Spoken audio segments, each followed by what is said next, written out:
E um problema muito sério também é o seguinte, que é até mencionado pelo New York Times. Além de eles falarem que viola o direito autoral dos textos, o que o New York Times diz? O ChatGPT, ele em alguns casos, ele faz alucinações.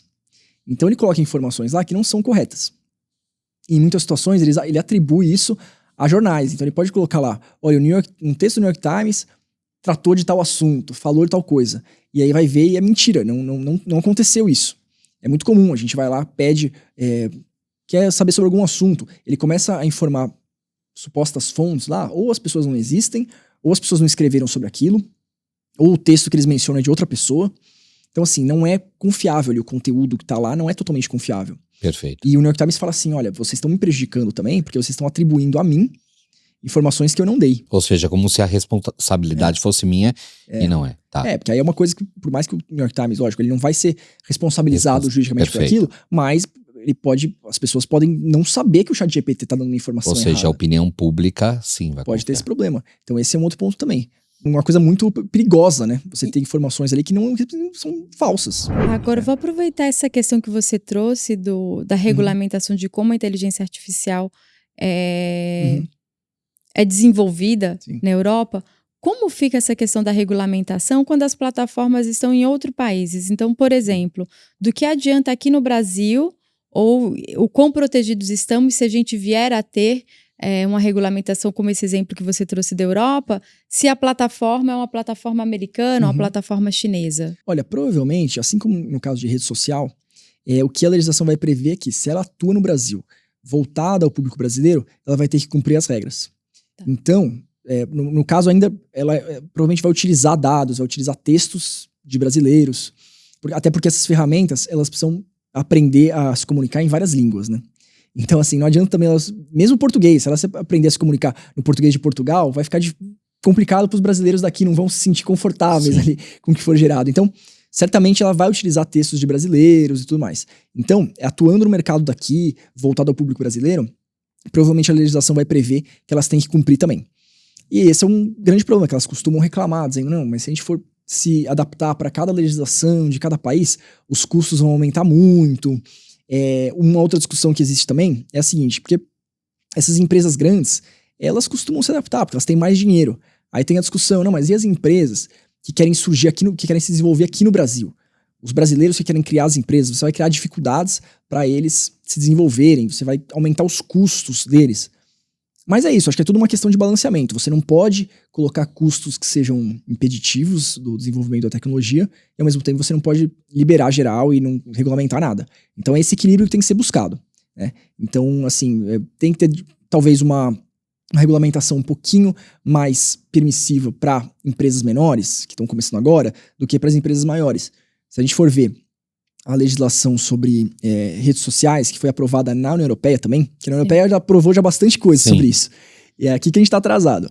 Mas tem uma regulamentação diferente, se a rede social ela tem poucos usuários, se ela tem a partir de 10 milhões, então tem regulamentações diferentes, você tem que tratar de forma diferente, dependendo do tamanho dessa empresa, do faturamento, todo esse tipo de coisa. Então, essa legislação, que a gente ainda não tem, mas que a gente tem esperança de que a gente tenha um dia, sim, além de ter diferentes tratamentos para empresas de diferentes portes, ela também pode ser desenvolvida de forma a proteger o nosso mercado interno, né? Proteger empresas brasileiras ou proteger nós brasileiros que temos os dados e não essas grandes plataformas, empresas, corporações que não são tratar tudo da mesma conglomeradas. forma. Eu acho que assim, a discussão realmente tem uma semelhança com isso, né? Com você substituir ali profissões e algumas profissões serem superadas por outras.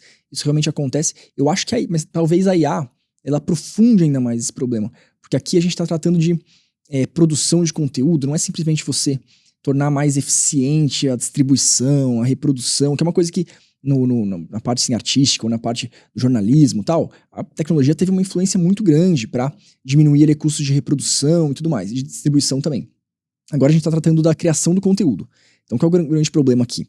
A IA, ela tá criando ali, ela tá fazendo funções que eram de seres humanos e tá ficando cada vez mais fácil usar o IA para isso, mais barato, e então inevitavelmente ela vai substituir.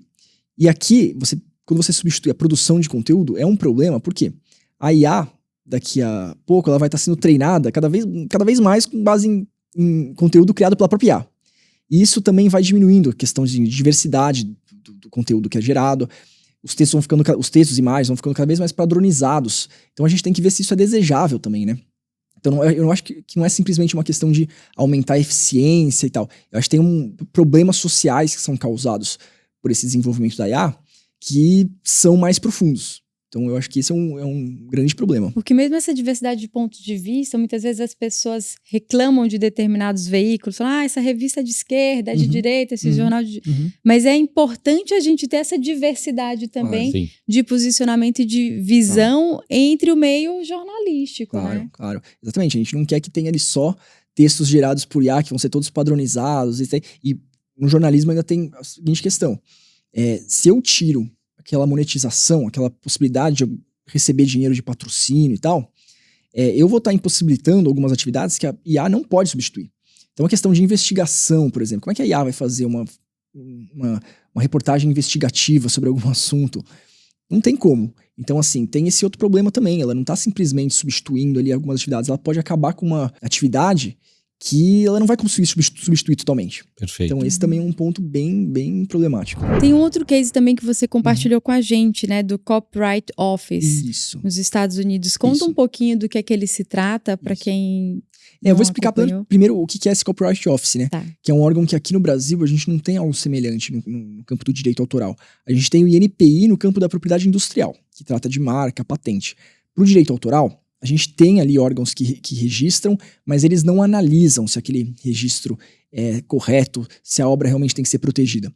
Nos Estados Unidos, a gente tem um órgão chamado Copyright Office, que toma algumas decisões sobre obras que são registradas lá para ver se essas obras são protegidas ou não. Tem um caso que se não me engano, foi no passado, ano retrasado, que um artista registrou uma obra, que era uma obra de ilustrações, chamada Zero of the Dawn, e ela registrou aquela obra e ela não foi clara a respeito do uso de IA. Só que depois saiu na imprensa que tinha sido utilizado IA. No caso foi o Midjourney, uma ferramenta para criar imagens.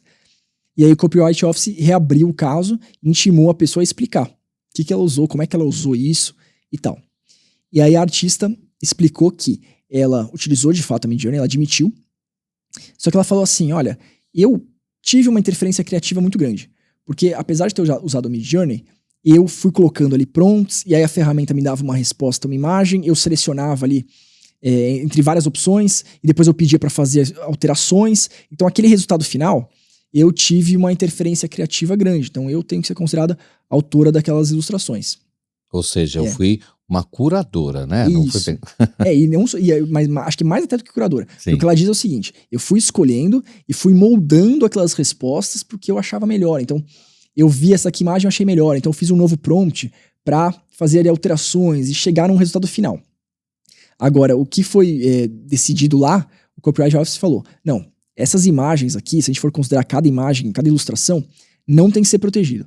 Por mais que você tenha atuado ali fazendo prompt, que você tenha escolhido ali uma imagem, imagens durante esse processo de criação, no final, quem gerou foi a IA, então não tem que ser protegido. O que eles protegeram nesse caso? É o seguinte, no direito autoral se protege também compilações.